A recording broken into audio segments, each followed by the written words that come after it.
Good afternoon. Looking at this place and this location, and for talking to you as expert in this area, working in multiple dimensions from banking, insurance, regulator. Today, AI is changing the way people imagine the world. Yeah. And what is your view that still we are not seeing it is catching up in enterprises, or what promises it made, or what euphoria is there, it's not getting the business impact. What are the challenges you believe AI is bringing in? Yeah, I think if I look at it, though the wait, let me just sort of circle back so that where I come from. I've been, like you said, I've been both. This is a bit nostalgic for me sitting out here because I used to work in Citigroup, Okay. as well as MetLife, which is Okay. which is number one Canada Square. And then I spent time at the UK regulator. So one of the things, last I think the UK regulator did a study. You will be surprised actually, this was in 2024, that 75% of the firms are using AI. I don't know to the extent of which they use AI, but mainly for analytical insights, or they're looking at AML fraud, some of those things. But that it hasn't really moved to. There are certain challenges which come, obviously. I look at five, if I look at five challenges which are there. One, I would say, is data integrity and governance. That's one of the things that worries, because at the end of the day, since you know this better, actually what goes in is what comes out. If the data is rubbish, then there's an issue, but also the governance in terms of, the how do you explain certain things, the legacy systems which are there, which have got fragmented data. Then you have data governance frameworks are also not very strong. Then I think the second thing, obviously, is from a regulatory perspective, it is that model explainability, and that's really what one of the challenges that comes. If a supervisor comes, how do I explain to the supervisor what have I put out there? And of course, the black box community thing is totally off. Yeah. The other one is, I think I would say, is operational risk and ethical risk. When it's operational risk, I would say today a lot of boards, for them, operational resilience, balancing innovation, and really operational resilience is a key board issue. And so they have to make sure that they are comfortable with that. Plus also the ethical issues which are there with some of the data aspects that come, especially when it comes to consumer modeling. Those sort of things come up. And I think the other odd one I would feel is, one is workforce. I don't know how much you come across, is workforce and cultural readiness. Where the way I look at it is, the people fluent in AI, they are not very fluent in regulation. And the people who are in regulation, some of the compliance and other people, they are not that conversant with, challenging the AI. Intuitively, they're not built to that, because they are still built in the, what I would call I call it that statistical model era. So some of those things which are there. And of course, the biggest thing is, how do you balance speed, innovation with governance? Because as regulated firms, because whether we like it or not, financial services is a regulated industry. You can't just go and move fast and break things.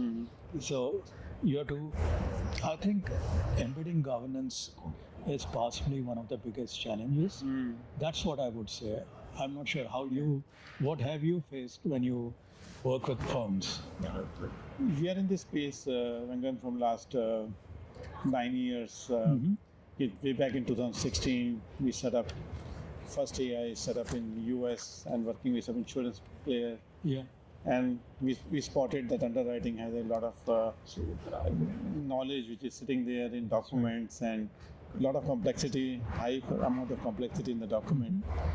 And when we say that the cycle time for giving the underwriter to give quote itself is a problem. Yes. Because by the time he collects all the knowledge and validate whether the data is accurate or not. So that's a way we started the journey, and we found that over the period of time when we worked with another critical customer here, and then they were struggling to apply. Everybody was promising a lot that I can read the document, I can write the document, but when you have to work on cross Excel sheets, Yes. and the reference of one data element from the third data element, we find significant breakdown happening, and from there we shifted the focus to the how do we look at the problem from enterprise perspective, not from a point solution perspective. Because we were looking the lens from a point solution perspective. This underwriting problem, let's solve the problem there. Yeah. But what your challenge is, you are saying, because the problem has been seen as a localized problem. So we ask a fundamental question: what is intelligence? Intelligence is applying knowledge to solve certain problem. That's right. It means knowledge becomes a centerpiece. Yes. And if knowledge itself is fragmented in an organization, where all the regulations, all the supervisory compliances are basically those cases which are found are basically fragmented knowledge cases. That's It's right. not intentionally wrong. A lot of time I have not seen enterprise are intentionally wrong. They are, the broken windows are between the multiple things which are there. So now when we looking at from our perspective, once I look at from enterprise perspective, we said that enterprise perspective is about their knowledge has to consolidate somewhere. Yes. And today, when the vectorization of knowledge happen, it means I am numericalize the knowledge into numbers which computer can read and write much better. That's the first step, and this knowledge requires a proper, the way we had database to data warehouse, then data lakes. That's right. Similarly, knowledge has to come to knowledge garden, and for enterprise-wide knowledge garden, there could be multiple knowledge could be there: process knowledge garden, product knowledge garden, compliance knowledge garden, regulatory knowledge garden.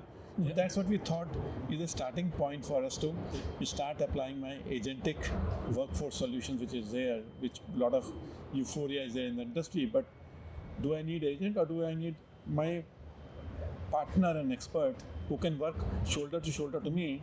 I need to create my avatars in the journey, and that's what my enterprise digital experts becomes.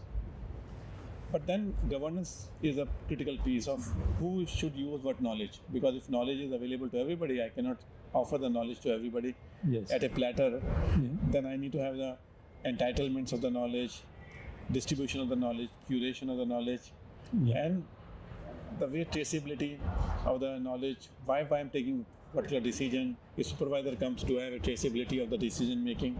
Yeah. So the third area which we worked on is enterprise governance. Yeah. And then fourth area, Rangan, which is very interesting, is that we found LLMs are coming and it brings a lot of knowledge.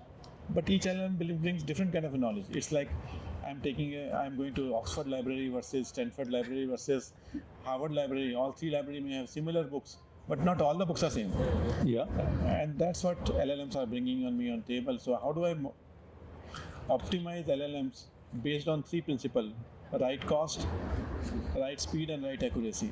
Yeah. Based on these three principles, we developed a module on LLM optimization and benchmarking. Yeah. No, this is fantastic, because what you're talking about is some of the fears that most of them have, is really around, it's not so much about the technology, it is about the explainability, the traceability, the governance. Yeah. And if that gets covered, Yeah. then that itself can become bring that change. And also, from whatever I'm hearing, one of the things is that, I'll just go back, if you don't mind, Yeah, to sure, the very please. first example when you talked about US and the underwriting. And Yeah. because it's very interesting that there are a lot of people who are in that type of profession, especially in the specialty insurance and all that. There are not many of them. There are not many new people coming in. Sometimes the ability to have that, knowledge in one place, and Excel spreadsheets no one likes, because none of those is, they are not enterprise solution. They're not an enterprise solution. Plus the fact that you can all have it in one place could actually push, some of the things. In fact, change operational model for some of the enterprises. I think that's really the big thing. But let me ask you something. The other thing that worries people, is around. We talked a little bit on data ethics, which is obviously the privacy question. Resilience, because resilience is very important, because that's what I said. It's actually a resilience is a board level topic, and then cybersecurity.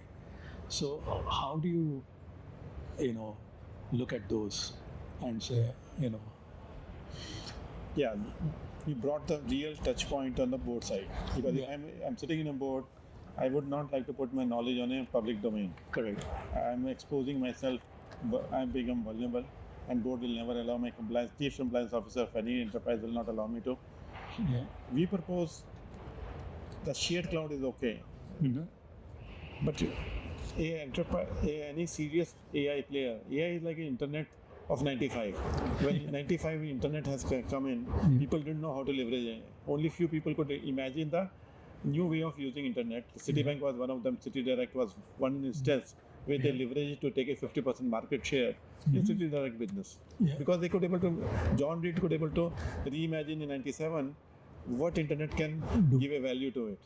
I was talking to Rajesh Mehta, and he was saying 97 we were 35 people, we reimagined the new way of using internet. I would say we need to reimagine AI at this pace. Reimagine customer experience, reimagine products, reimagine operations, and reimagine compliance and regulation. These four pieces are critical for reimagination, and where AI can play the main role and human should come as a wisdom of human can come. So it's a human in the loop, not AI in the loop. So we are not process automating using AI. If you try to push process automation for AI, I think that's a underutilization of the way AI can deliver higher revenue or higher customer or lower cost. And that reimagination is a piece which is critical for us. Like for insurance sector in US, we moved on to journey where we are saying AI needs complete orchestration. So if on one side AI is required, on second side orchestration of the processes are required. Where is the human loop is required. In some cases it can be straight through. If my running is simple use cases can be straight through, and some complex cases like specialty insurance may require 5 touch points in human. Some use cases may require 3 points, but that intelligence of where the human has to come in between. So we are worked with one of the UK client where they bought a full suite for us, and it's a more than $30 million deal for us. In that deal, we are using entire broker trading platform, which is orchestrated using AI as a primary focus, and my turmeric, which is my second product from Purple Fabric, both can come together to drive the right usage at the right point of AI as well as human. And that's where the significant benefit we are able to realize. So essentially, in a way, the way I look at it is, we are looking at what you're saying is that almost some of the things with the human in the loop, but with some of the processes, you have to think compliance by design, not as an afterthought. And build documentation and explainability right in the process. So essentially, you're bringing everything together. It almost tells, the way it feels like that you're talking about this orchestration that you talk about, orchestrating intelligence to build trust and move at speed. So in a way, you're saying that, okay, how can I actually use governance, some of these other principles as a competitive advantage? That's right. I'll give you another example, which is we use one of the largest investment bank in Europe.